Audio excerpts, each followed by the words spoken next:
मुशर्रफ हुसैन साहब और हमारे ग्वालपोखर के एमएलए और हमारे पश्चिम बंगाल के मंत्री जनाब गुलाम रब्बानी साहब झूठ परोस रहे हैं।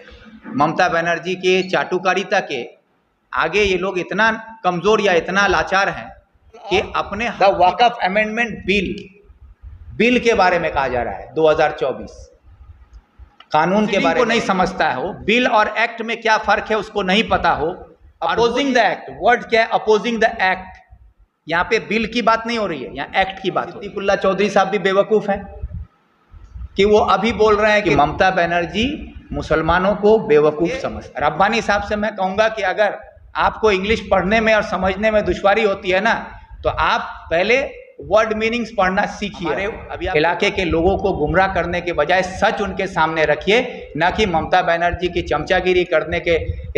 अगर ममता बनर्जी इस कानून के खिलाफ है तो मैं बोलता हूं कि आप अगर इसके खिलाफ हैं, बीजेपी के खिलाफ हैं, तो आप रेजोल्यूशन पास कीजिए विधानसभा में इस कानून के खिलाफ और सरकार की तरफ से सुप्रीम कोर्ट में जाकर मामला कीजिए।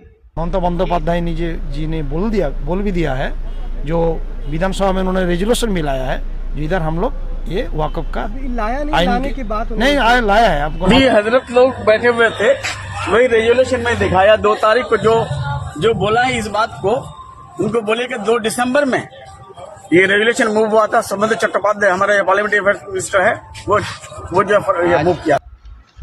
प्रेस कॉन्फ्रेंस बुलाने के पीछे जो मकसद है, क्योंकि मुझे लगा कि मैं इस इलाके के लोगों के सामने सच्चाई को लाना मेरी जिम्मेदारी है, क्योंकि मैं देख रहा हूँ कि जब से ये वक़्फ़ अमेंडमेंट एक्ट का चर्चा शुरू हुआ है, तो हमारे यहाँ के कुछ ऐसे तृणमूल के एमएलए हैं, मंत्री हैं, जो लोगों को वर्गलाने के अलावा साथ साथ बेवकूफ़ बनाने का काम कर रहे हैं।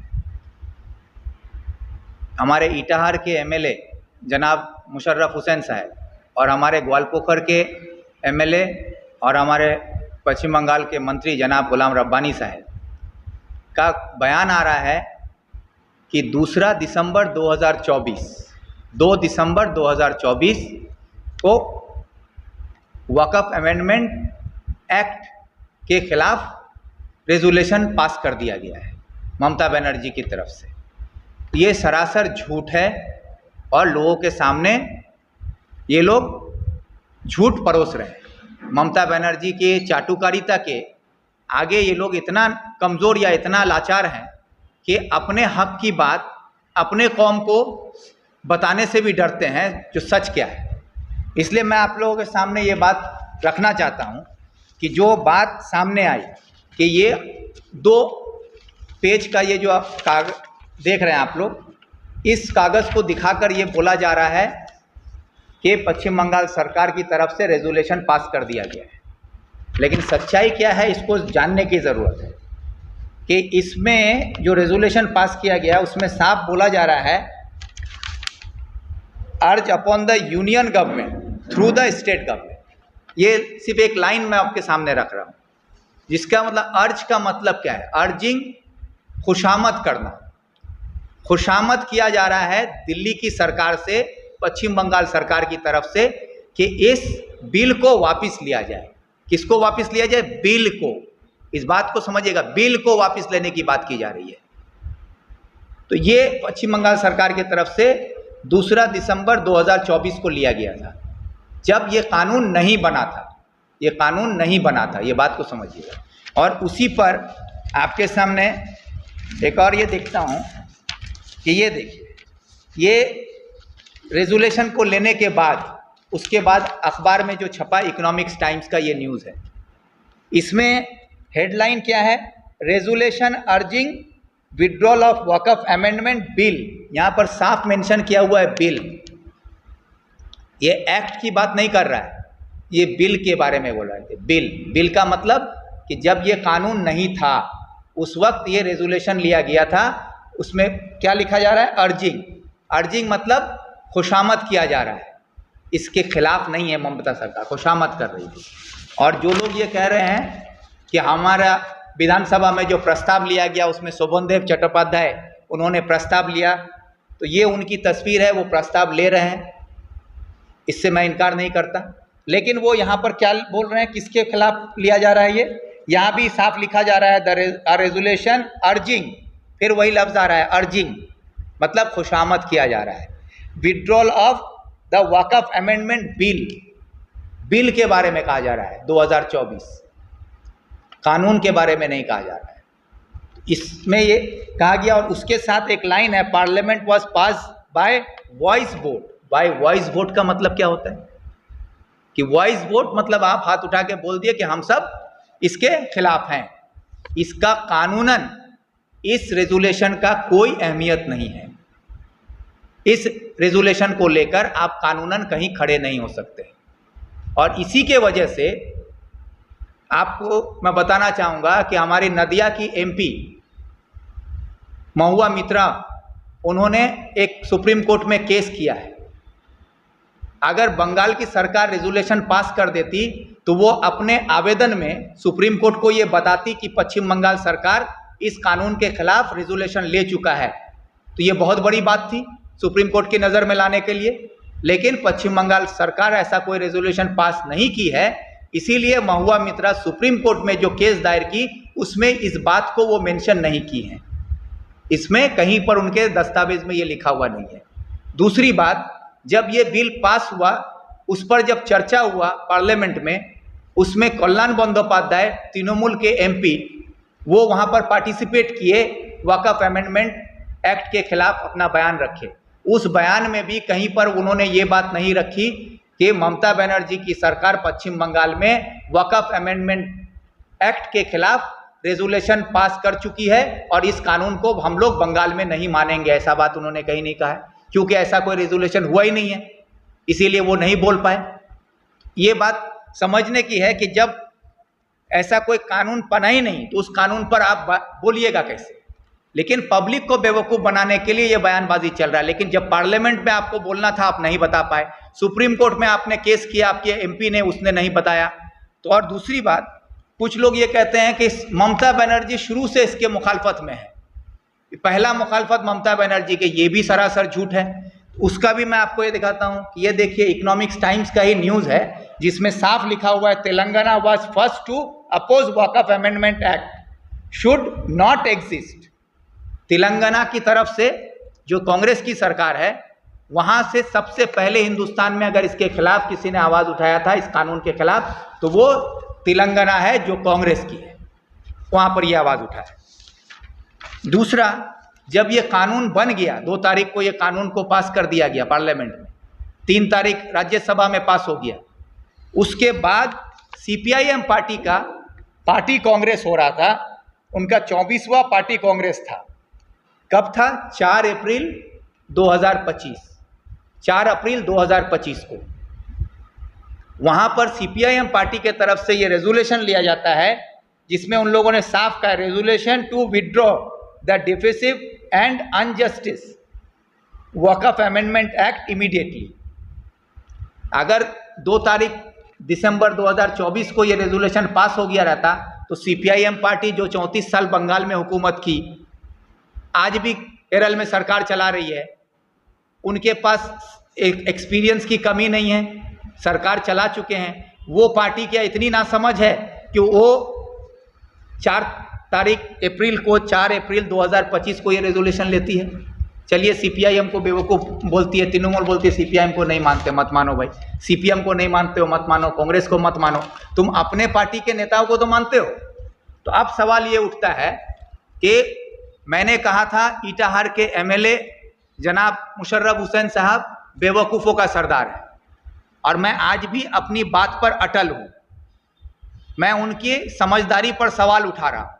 इसलिए यह सवाल उठा रहा हूँ कि एक जनता का चुना हुआ नुमाइंदा असेंबली में जाकर अगर असेंबली के अंदर के प्रोसीडिंग को नहीं समझता हो, बिल और एक्ट में क्या फ़र्क है उसको नहीं पता हो, और वो ये बात बयान देता हो कि विधानसभा में ममता बनर्जी ने रेजोल्यूशन पास कर दिया है, तो ये या तो वो बेवकूफ़ हैं या तो वो फिर बंगाल के लोगों को बेवकूफ़ बना रहे हैं।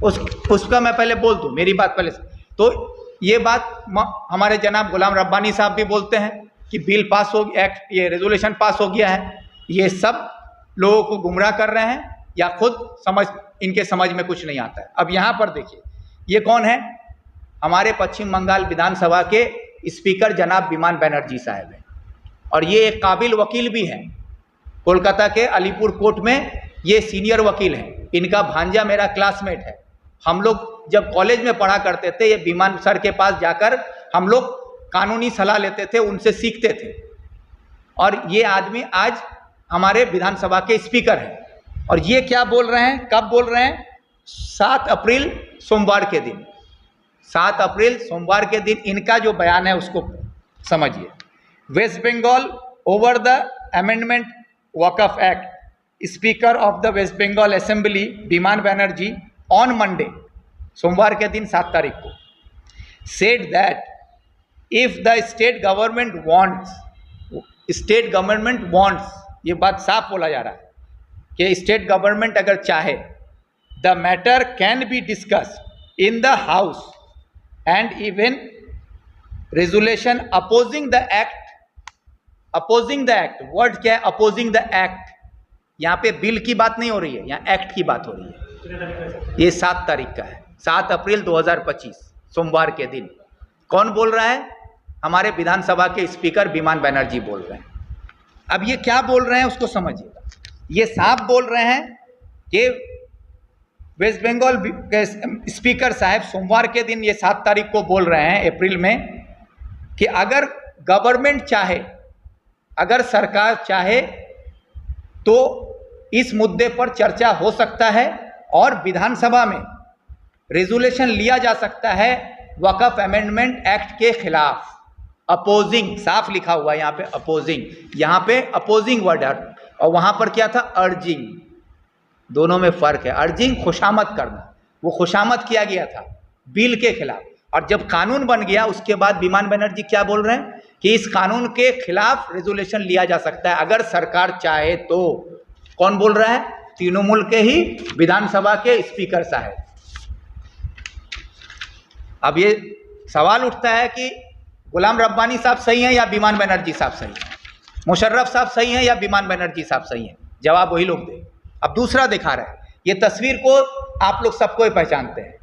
ये हैं पश्चिम बंगाल सरकार के मंत्री जनाब सिद्दीकुल्ला चौधरी साहब। इनको आप सब पहचानते हैं। सिद्दीकुल्ला चौधरी साहब 11 अप्रैल 2025 को बोलते हैं, 11 अप्रैल 2025, आज है 23 तारीख, 11 अप्रैल को बोलते हैं। उनका क्या बयान है?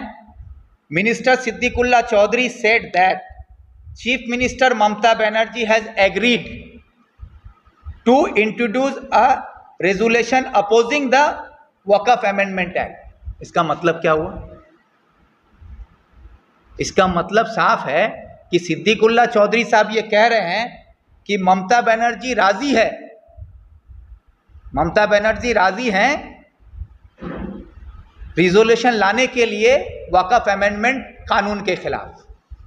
कब बोल रहे हैं? 11 तारीख को, अप्रैल 2025 को। अगर 2 दिसंबर 2024 को रेजोल्यूशन पास हो गया था तो सिद्दीकुल्ला चौधरी साहब भी बेवकूफ़ हैं कि वो अभी बोल रहे हैं कि रेजोल्यूशन कानून के खिलाफ लेना होगा। ममता बनर्जी राजी हैं तो ममता बनर्जी भी बेवकूफ़ हैं। तो ये सवाल मेरा है कि ये जो टीएमसी के एमएलए जनाब मुशर्रफ हुसैन साहब और हमारे मंत्री गुलाम रब्बानी साहब जो लोगों को बेवकूफ़ बना रहे हैं, ये बेवकूफ़ बनाना बंद कीजिए। आप अगर अपने कौम के साथ खड़े होने की हिम्मत नहीं है आप में, तो घर में जाकर मुंह छुपाकर कहीं बैठ जाइए। और हमारे उलमाओं को साथ में लेकर आपने ये बयान दिया है कि ये रेजोल्यूशन पास हो चुका है। मैं अफसोस के साथ कहता हूं कि हमारे उलमाओं को साथ में लेकर जिस तरीके से गुलाम रब्बानी साहब ने झूठा बयान देकर गुमराह करने की कोशिश की है, इसके लिए ये कौम उनको कभी माफ़ नहीं करेगा। और दूसरी बात कि अब यहाँ देखिए, ये ममता बनर्जी हैं, इनको तो सब कोई पहचानते हैं। ये कौन है? ममता बनर्जी। इनको आप सब पहचानते हैं, हम सब पहचानते हैं, ये किसी पहचान की मोहताज नहीं है। ये खुद क्या बोल रही हैं इसको सुनिए। द तृणमूल कांग्रेस चेयरपर्सन ममता बनर्जी है। एक्यूज सम पॉलिटिशियन, वो सब उनका जो बयान है ये पॉलिटिशियन की वजह से वो सब बोल रही है। उसके साथ क्या बोल रही है? Waqf amendment act will not be implemented in the state. Implemented, इसके मायने क्या है? जब आप 2 दिसंबर 2024 को आप जब बिल के खिलाफ रेजोल्यूशन लाए, उसमें आपने खुशामद की थी, तब वो कानून नहीं था। उसके बाद जेपीसी का गठन हुआ, जेपीसी अपना बयान रखा, उसके बाद पार्लियामेंट में कानून बना दिया गया। तब ममता बनर्जी क्या बोल रही हैं कि हम इस कानून को लागू होने नहीं देंगे। इम्प्लीमेंटेड कब? लागू होने नहीं। तो लागू होने नहीं देंगे ये कब बोल रही हैं? इसका मतलब ममता बनर्जी इस बात को मान रही हैं कि कानून बन चुका है।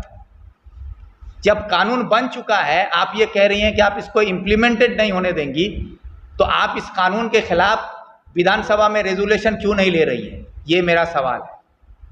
रेजोल्यूशन पास करके ये क्यों नहीं बोल रही है ममता सरकार कि हम इस कानून के खिलाफ हैं और इस कानून को हम बंगाल सरकार नहीं मानेगी और इसके खिलाफ दिल्ली सरकार को बताया जाए? वो काम नहीं हो रहा है। क्यों? क्योंकि ममता बनर्जी मुसलमानों को बेवकूफ़ समझती है, कि वो बेवकूफ़ बना के रखना चाहती हैं और बेवकूफ़ बनाने के लिए कुछ उल्लू पाल के रखी हैं, जिसमें मुशर्रफ हुसैन साहब हैं और हमारे जनाब गुलाम रब्बानी साहब हैं। एक शेर है जिसमें कहा गया है कि एक ही उल्लू काफ़ी है बर्बादे गुलिस्ता के लिए। तो यहाँ हर शाख में उल्लू बैठे हैं, तो अंजाम में गुलिस्ता क्या होगा? तो वही हालत है कि हर शाख में आज ममता बनर्जी का उल्लू बैठा हुआ है, मुशर्रफ हुसैन, कहीं पर गुलाम रब्बानी साहब, कहीं पर और कोई साहब। तो ऐसे उल्लुओं को बैठा के इस गुलिस्ता को बर्बाद करने का काम ममता बनर्जी कर रही है। क्यों? क्योंकि उसको बीजेपी को खुश करना है, आरएसएस का एजेंट बन के काम कर रही है बंगाल में। इस बात को अगर मुसलमान नहीं समझे, बंगाल के लोग नहीं समझें, तो ये समझ लीजिए कि आने वाले वक्त में हमारी तबाही इन्हीं लोगों के हाथों होगी। और दूसरा मैं सवाल पूछना चाहता हूं हमारे जनाब गुलाम रब्बानी साहब से कि जहां तक मैं जानता हूं, आप हमारे इस्लामपुर हाई स्कूल के टीचर हैं, आप हमारे इस्लामपुर में पढ़ने वाले बच्चों को तालीम देते थे। आज आपको अल्लाह ताला ने इज़्ज़त बख्शी है, आप हमारे बंगाल के मिनिस्टर हैं। लेकिन मेरा सवाल ये है कि आप इस्लामपुर में इंग्लिश पढ़ाते थे, मैंने सुना है। अगर सही में आप इंग्लिश पढ़ाते थे तो उन बच्चों का मुस्तकबिल क्या हुआ होगा ये मुझे समझ में आ रहा है, क्योंकि जिसका उस्ताद ही इंग्लिश नहीं समझता हो, अर्जिंग के में और अपोज में क्या फ़र्क है, ये फ़र्क समझना नहीं आता है। तो ऐसे उस्तादों से तालीम लेने वाले बच्चों का मुस्तकबिल क्या होगा, ये बहुत बड़ा सवाल है। इसलिए मैं कहूँगा कि तृणमूल के जो अभी चारों तरफ लोग मेरे खिलाफ बयानबाजी कर रहे हैं, उन लोगों से भी मैं कहूँगा कि आप बोलिए। तो आपको मेरा ही शुक्रिया अदा करना होगा कि आप लोगों के ज़ुबान में जो आवाज़ आई है ना, वो विक्टर के नाम से ही आ रही है। विक्टर का मुखालफत करने के लिए ही आप बोल पा रहे हैं। अगर विक्टर नहीं बोले तो आपके मुंह में आवाज़ भी नहीं होती। तो ये मेरी कोशिश है कि इलाके के लोगों को मैं बोलना सिखा रहा हूँ, तो आप लोग भी सीखिए, अच्छी बात है। लेकिन जानकारी लेकर बोलिए, ना कि गुलाम रब्बानी और मुशर्रफ हुसैन की तरह आप खुद गुमराह होकर लोगों को गुमराह करने का काम कीजिए। इसलिए रब्बानी साहब से मैं कहूँगा कि अगर आपको इंग्लिश पढ़ने में और समझने में दुश्वारी होती है ना, तो आप पहले वर्ड मीनिंग्स पढ़ना सीखिए। अभी आपको वर्ड मीनिंग डिक्शनरी मैं भेज दूंगा, डिक्शनरी चाहिए तो पैसा मैं दे दूंगा, डिक्शनरी आपको मेरे तरफ से गिफ्ट करूंगा। पहले अच्छे से आप अर्जिंग और अपोज वर्ड्स का मायने को समझ लीजिएगा कि गवर्नमेंट अर्जिंग कर रही है, उसका मतलब खुशामद कर रही है, और अपोज करना मतलब इसके मुखालफत कर रही है।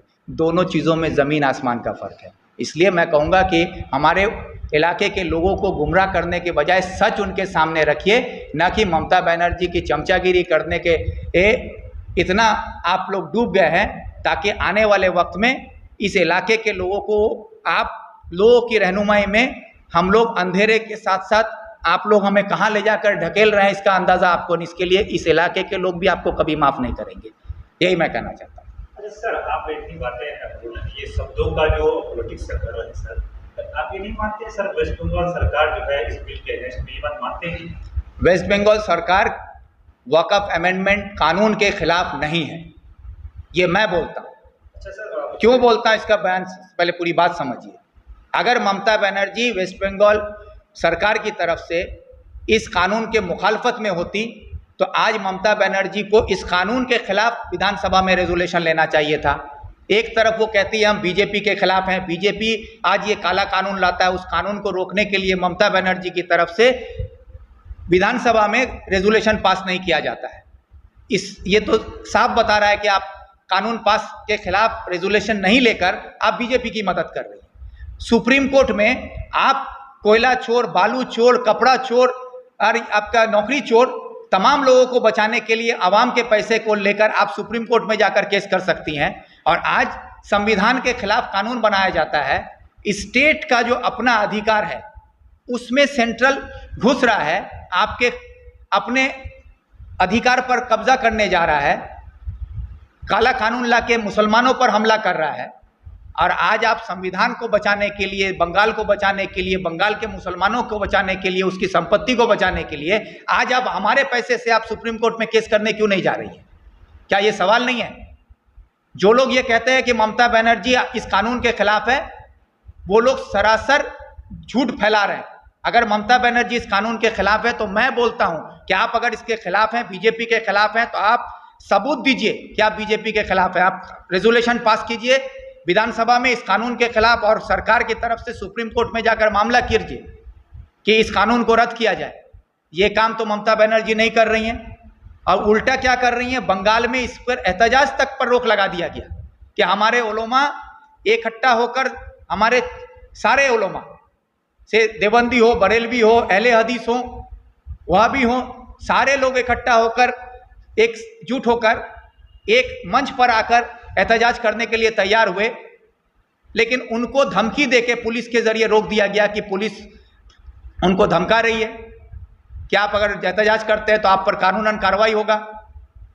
क्या विक्टर साहब क्या इस मामले को लेकर कोई बड़ा एहतजाज करने की तैयारी? मेरी कोशिश हमेशा ये रहती है कि कहीं भी कोई गलत हो, इंसाफ की लड़ाई में मैं हमेशा आगे बढ़ के आना चाहता हूं। और आज भी मैं इस कानून के खिलाफ अपने जो ताकत है मेरे पास, उस ताकत को लेकर मैं इसके खिलाफ लड़ रहा हूं। बंगाल में कांग्रेस कहीं इस मामले को लेकर ना प्रोटेस्ट करते हुए बड़े पैमाने पर नजर आई अब तक सरकार। देखिए, कांग्रेस एक तरफ आप ही लोग कहते हैं कि कांग्रेस साइन बोर्ड में बदल चुका है, कांग्रेस में कुछ नहीं है, ये तृणमूल वालों का कहना है। जब हमारा कुछ नहीं है तो हमें आप रास्ता में देखेंगे कैसे? हमारी जो ताकत है, हमारे वेस्ट बंगाल के प्रेसिडेंट जनाब शुभंकर सरकार की तरफ से बाज़ाब्ते सर्कुलर जारी हुआ कि 3 अप्रैल और 4 अप्रैल पूरे बंगाल में इसके खिलाफ कांग्रेस एहतजाज करेगी।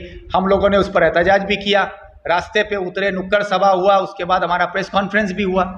इसके खिलाफ कांग्रेस की तरफ से पहला जो सुप्रीम कोर्ट में मामला दायर किया गया वो जावेद साहब, किशनगंज के एमपी जनाब जावेद साहब की तरफ से किया गया। रब्बानी साहब के साला है, वो किसके साला है वो बड़ी बात नहीं है, तो रिश्तेदारी से क्या मतलब है? रब्बानी साहब के साला है तो इसका मतलब क्या कि रब्बानी साहब ही के कहने पर हो रहा है? तो PIL दायर किए हैं तो वो इसलिए किए हैं कि ग्वालपोखर में 82% मुसलमान हैं और 82% मुसलमानों को अपने साथ जोड़ के रखने के लिए कुछ तो नमूना दिखाना होगा। जाकर ये कह रहे भाई आप पश्चिम बंगाल के मिनिस्टर हैं, कैबिनेट में हैं, आप क्यों नहीं पश्चिम बंगाल सरकार की तरफ से रेजोल्यूशन ले रहे हैं जो हमारे हक में काम होगा? 72 लोगों ने सुप्रीम कोर्ट में केस दायर किया है, उसमें एक नाम इनका अगर जुड़ भी जाए 73 आदमी, क्या होगा? जो पहला आदमी का जो राय होगा वही 72 लोगों का राय होगा। आप बार-बार रेजोल्यूशन की जो बात कर रहे हैं सर, तो अपने बिल का तो रेजोल्यूशन उन्होंने ये किया था, अब यानी एक्ट का रेजोल्यूशन के बारे में कह रहे हैं कि एक्ट के अगेंस्ट लोग रेजोल्यूशन क्यों नहीं डाल रहे? जी हाँ, मेरा मांग है कि जो रेजोल्यूशन की बात ये लोग कर रहे हैं, ये रेजोल्यूशन का कानूनन कोई वजूद नहीं है। ये रेजोल्यूशन जब लिया गया था 2 दिसंबर 2024 को, उस वक्त वो बिल के शक्ल में पार्लियामेंट में लाया जा रहा था, उसको रोकने के लिए इन लोगों ने खुशामद की थी। और अभी वक्फ अमेंडमेंट एक्ट कानून बन चुका है, इसके खिलाफ विधानसभा में मुख्यमंत्री से मेरा ये अपील है कि आप रेजोल्यूशन लेकर इस कानून के खिलाफ सरकार को बताइए कि पश्चिम बंगाल इस कानून को नहीं मानेगा। गवर्नमेंट आप कह रहे हैं कि यस, एक्शन नहीं ले रही है। हाँ बिल्कुल बिल्कुल। अच्छा सर, जब JPC बना था सर, उस वक्त इमरान नब एक बार भी JPC कमेटी के साथ मुलाकात नहीं? अरे भाई, JPC कमेटी के साथ मुलाकात करने के लिए जो हमारे कांग्रेस के तरफ से गए, जो टीम गई थी उसमें जावेद साहब खुद एक मेंबर थे। जब हमारे पार्टी के मेंबर ही वहाँ पर हैं और हमारा पार्टी का जो बयान है वो जावेद साहब खुद उस जेपीसी में रख रहे हैं और जावेद साहब हमारा सुप्रीम कोर्ट में केस भी लड़ रहे हैं, तो हर शख्स को वहाँ जाने की ज़रूरत नहीं है। कांग्रेस का जो मुखालफत जो है उसको हम लोग दर्ज कर चुके थे पार्लियामेंट में, पार्लियामेंट के बाहर, जेपीसी में, सुप्रीम कोर्ट में, और हम सबका एक ही बयान है कि वक्फ अमेंडमेंट एक्ट को वापस लेना होगा, ये कानून वापस करना होगा। जो काम कांग्रेस कर रही थी वो काम तृणमूल कांग्रेस के लोग भी करते हैं, गुलाम रब्बानी भी करे थे, जेपीसी से मिले, उसके बाद एफआईआर डाल के केस लड़ रहे महुआ मित्रा पार्टी के लोग हैं, सेम काम कांग्रेस और टीएमसी का सेम काम। यहाँ फर्क है, जावेद साहब कांग्रेस का होके किए है और ये महुआ मित्रा अपने की है, जनाब रब्बानी साहब अपना पॉलिटिकल उल्लू सीधा करने के लिए किए हैं। अगर भाई आप पश्चिम बंगाल सरकार में है, सरकार के तरफ से क्यों नहीं हो रहा, ये सवाल है ना। रब्बानी साहब क्या किए, महुआ मित्रा क्या किया, अली इमरान रम्स क्या किया और कौन साहब क्या किया, ये बड़ा मसला नहीं है। मसला ये है कि सरकार क्यों नहीं कर रही है। ममता की सरकार जो खुद को मुसलमानों की सरकार बताती है, हिमायती बोलती हैं, मुसलमानों के हक में बात करती हैं, सर पे घूंघटा डालकर और मुसलमानों के लिए दुआ मांगती हैं, ईद की नमाज में आकर वहाँ पर खड़ी हो जाती है, मुसलमानों के सामने अपने आप को मुमताज़ बेगम बनना की कोशिश करती हैं। तो आज मुसलमानों के ऊपर हमला हो रहा है, वक्फ बोर्ड पर हमला हो रहा है, देश के संविधान पर हमला हो रहा है, बंगाल सरकार के अधिकारों पर हमला हो रहा है, तो आज बीजेपी के खिलाफ सरकार क्यों नहीं बोल रही है, सरकार रेजोल्यूशन क्यों नहीं ले रही है, ये सवाल है। सरकार के तरफ से सुप्रीम कोर्ट में केस क्यों नहीं दर्ज हुआ, ये सवाल है। ये बात मैं कह रहा हूँ, इस बात को समझिए। आवाम को ये समझने की जरूरत है कि सरकार अपना फर्ज क्यों नहीं निभा रही है, ये करने की जरूरत है।